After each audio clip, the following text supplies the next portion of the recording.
E aí, pessoal, beleza? Tudo bem?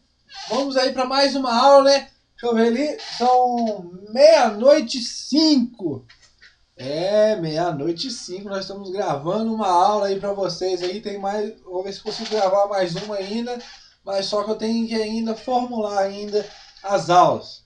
O Biscuit tá ali, ó, o Biscuit tá aqui perto de nós, mas só que ele não tá aqui não, ele tá ali do lado ali, está sentado, está olhando para cá, mas ele não quis aparecer aqui. Mas eu vou respeitar a vontade dele, pessoal. Então vamos lá.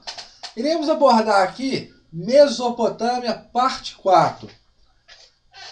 Olha só, aqui está o e-mail para vocês. Qualquer dúvida, mande o e-mail. Já grifei tudo de uma vez aí, já. Ô, nossa senhora, hein? Eita, nós, hein?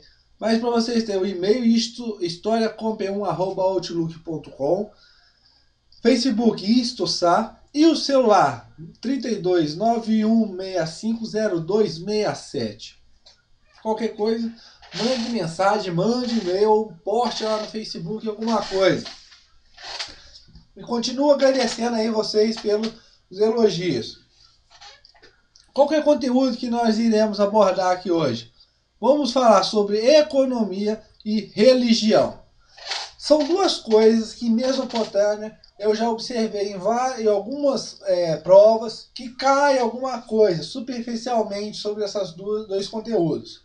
Mas só que eu quero aprofundar ele um pouco porque eu creio que possa cair na sua prova também. Sociedade não cai tanto como no do Egito, mas aquela estratificação. Você tem o rei no topo, os nobres, o escriba, os sacerdotes, o exército, os camponeses e os escravos. Não tenho muito o que falar sobre isso, porque eu não vi cair nenhuma questão sobre sociedade em vestibular algum. Para você ter ideia, eu não vi. Pelo menos as provas que eu tenho aqui, não caiu nenhuma. O cara caiu da cadeira. Não, fui pegar a lapiseira. Então, vamos falar mais um pouco aí sobre Mesopotâmia, mas iremos abordar primeiro o quê? Economia. Economia. O que nós iremos falar aí sobre economia? Economia, a base aqui, como eu já falei, é a agricultura. Mas antes de falar sobre isso, pessoal, eu já estava esquecendo. Esquecendo não. Eu já falei isso para você lá atrás no Egito, mas quero refrisar de novo. Eu quero deixar você bem atento para você não esquecer. Uma coisa que eu já falei, Revolução Agrícola, não esqueça isso. Isso é um marco para a sedentarização, para a formação dos primeiros povos. E uma outra coisa que eu quero dizer é o tipo de produção que é característica das civilizações orientais. Ou seja, qual que é esse tipo de produção? É o chamado produção asiática. Isso é característica dos reinos das civilizações orientais. Como assim? As terras, tudo na mão de uma pessoa só, tudo em nome do Estado. Você tem religião politeísta e tudo que a pessoa produz, ela tem que dividir com o Estado. Parte vai para o Estado para o uso e fruto da terra dela. Então, produção asiática é o modo, é a característica que pega as civilizações orientais. Como já falei, a única exceção aqui de politeísta serão os hebreus, que é monoteísta, mas o resto é tudo politeísta. Então a primeira coisa que nós iremos falar aqui é sobre agricultura. A base é a agricultura na economia. O que vai mover a economia dessas civilizações mesopotâmicas será a agricultura, ou seja, é o tanto de produção que elas têm que vão comercializar esse excedente com outros povos, com outras civilizações, com outros reinos, ou o mercado interno dentro da própria civilização. Então, nós temos que observar aqui que a agricultura ela é a base da economia desses povos. Nós já falamos isso lá atrás sobre o Egito. Só que eu não posso, quero refrisar de novo para você. Eu não posso generalizar. É só agricultura que eles fazem, eles só produzem, eles só plantam. Não, pessoal, eles têm artesanato e eles têm a pecuária, tem outras coisas, a pesca e tudo mais. Mas só que a base, o que vai sustentar a economia, posso dizer, 78% é a agricultura. E para essa agricultura, pessoal, eles têm que desenvolver, claro, um sistema de irrigação. Porque nós temos pequenos pedaços de solo fértil por causa das cheias dos rios, Tigres e Eufrates. Então, para eles aumentar essa produção, também por consequência, porque a população está aumentando, para o pessoal não ficar com fome, eles vão aumentar os solos férteis através dos canais de irrigação. E o que nós vamos observar aqui na economia também, pessoal, é que não haviam moedas para eles comercializarem. O que eles vão usar aqui, pessoal, será a prata e o cobre. Eram utilizados como padrão de valor nas trocas comerciais. Então, eles vão usar o prata e a cobre como padrão utilizado para as trocas comerciais. Aí nós vamos observar aqui, pessoal, que o caso do trabalho, né, ele vai se dar através de uma servidão. Ou seja, a pessoa vai trabalhar para o Estado através de uma servidão. Como, por exemplo, quando nós olhamos o primeiro Império Babilônico, né, o caso do Paleo-Babilônico, né, que nós já falamos sobre isso, lá de Hammurabi, nós vamos ver o que? Não havia, como posso dizer, não havia uma competição livre entre as trocas comerciais, entre a economia, entre as vendas. O que vai observar aqui, pessoal, vai ser um regulamento, vai ser submetido a uma regulamentação do Estado. Ou seja, eles vão ser privados, né? A parte privada e a parte pública, eles vão doar parte da sua economia, da sua produção para o Estado. Então, não há uma competição entre eles, não existe essa competição. O que vai existir será uma regulamentação em que o Estado vai carregar aquilo até o final. E a parte privada ou as terras públicas, elas são obrigadas a fazer um pagamento. No caso da Babilônia, 2/3 da sua produção. E como nós vamos ver, nós já vimos nos Sumérios, aqui você não tem terras exclusivas do Estado. Elas não pertencem ao Estado. Por quê? As primeiras cidades do Império Sumério são cidades autônomas, cidades-estados. Cada cidade tem o seu rei, cada cidade tem sua propriedade. Então, diferentemente do primeiro Império Babilônico, nós não temos uma concentração de terra voltada na mão de uma pessoa só, uma centralização. Então, nós observamos aqui que nos Sumérios você vai ter o quê? Uma divisão das terras através das cidades-estados. E o caso dos assírios, pessoal, interessante aqui, porque eu já falei, a característica dos assírios será o exército forte, né? É dominar, é sair dominando tudo. Então, formar sua riqueza através da dominação. Então, pessoal, essa causa, né, por causa dessas campanhas militares, eles vão ter um baixo desenvolvimento econômico, né? Porque eles vão gastar muito nas suas campanhas militares e não vão desenvolver um sistema econômico fácil, né? Como é os outros casos, por causa de suas campanhas militares. Espero que vocês tenham entendido essa parte de economia. Não tem muito o que falar aqui, pessoal, sinceridade mesmo. E não estou falando assim, nossa, o cara está passando superficialmente. Não tem muito o que falar aqui não, pessoal, porque essas coisas aqui é difícil cair muito em provas de vestibular. Eu já procurei já em várias provas É muito difícil o cara pedir uma coisa dessa. Vamos falar agora sobre religião. Qual que é a característica desses povos? Exceção dos hebreus que monoteístas. Esses povos são politeístas. Ou seja, eles acreditavam em vários deuses. Nós já vimos falar sobre isso. Eu já falei para vocês. E é o caso dos egípcios. E uma coisa também que vai caracterizar também será a imagem desses deuses terão forma. Por exemplo, teremos formas de Deus em forma de animais, ou chamados também de zoomorfismo.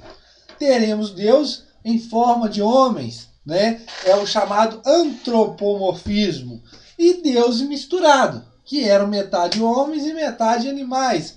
É o caso do antroposomorfismo, né, pessoal? Aí nós temos como exemplos de deuses mesopotâmicos aqui, o Anu, deus do céu, Star, que é a deusa do amor, e entre outros, vários outros deuses, porque é uma religião politeísta. E uma coisa aqui interessante, pessoal, que nós temos que falar é sobre esse caso do dualismo.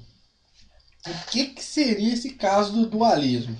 Eles vão observar aqui, pessoal, que esse dualismo, eles observam que eles vão ter deuses que vão acreditar em deuses do bem e aqueles deuses que são do mal. Então é essa parte, pessoal, é essa divisão entre o bem e o mal. Nada mais. Esse é o dualismo para vocês. E o que vai acontecer? O que vai servir as zigurates? Como eu já falei, as zigurates eram como casas de reza, como no caso aqui, para admirar os seus deuses. No caso no centro de adorações, e também vai servir também como armazenamento de cereais. E outra coisa aqui também, pessoal, que vários templos, ainda principalmente no começo, nos sumérios, ele vai ter dentro dele essa divisão, como templo e centro administrativo também. E outra coisa que nós temos que falar aqui é desse tal aqui do Gilgamesh. A epopeia de Gilgamesh. Eu não sei se vocês já ouviram falar, mas só que essa epopeia aqui, essa história, é a considerada história mais antiga já descoberta. É a epopeia de Gilgamesh. O que fala essa epopeia de Gilgamesh? Era um rei que era filho de Deus e ele se achava o cara, o bambambam, né? Um cara forte que lutava e não perdia nada. Só que aconteceu, os deuses ficaram com inveja dele e criaram uma outra pessoa, um outro semideus, para batalhar com Gilgamesh, o chamado Enkidu. E esses dois, Gilgamesh e Enkidu, eles vão travar batalhas épicas, né? Onde que ninguém sai vitorioso, porque os caras são filhos de Deus, né? São criados por Deus. Então o que vai acontecer? Os dois, Gilgamesh e Enkidu, eles vão resolver fazer as pazes. Ah, eu não quero brigar mais contigo não, meu filho. Ó, ninguém ganha esse troço aqui, então nós vamos ser amigos agora. Nós vamos ser amigos, ó, na paz. Nós vamos ser zen. Então, vamos virar a paz nós dois, vamos abraçar-nos. Então, os dois viraram amiguinhos, né? Lindinhos e tudo mais. Mas só que uma coisa para Gilgamesh era difícil para ele.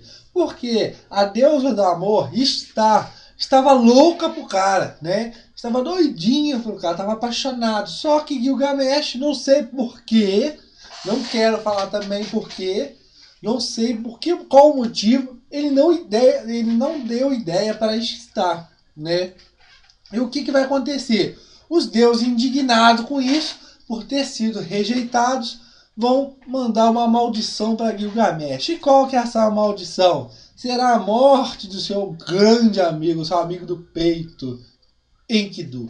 E Gilgamesh, ele vai ficar muito chateado, ele vai ficar transtornado, ele vai sentir-se culpado com a morte do seu grande amigo Enkidu. E o que ele vai decidir? Eu quero virar imortal.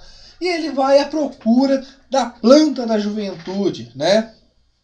Que vai dar a ele a imortalidade.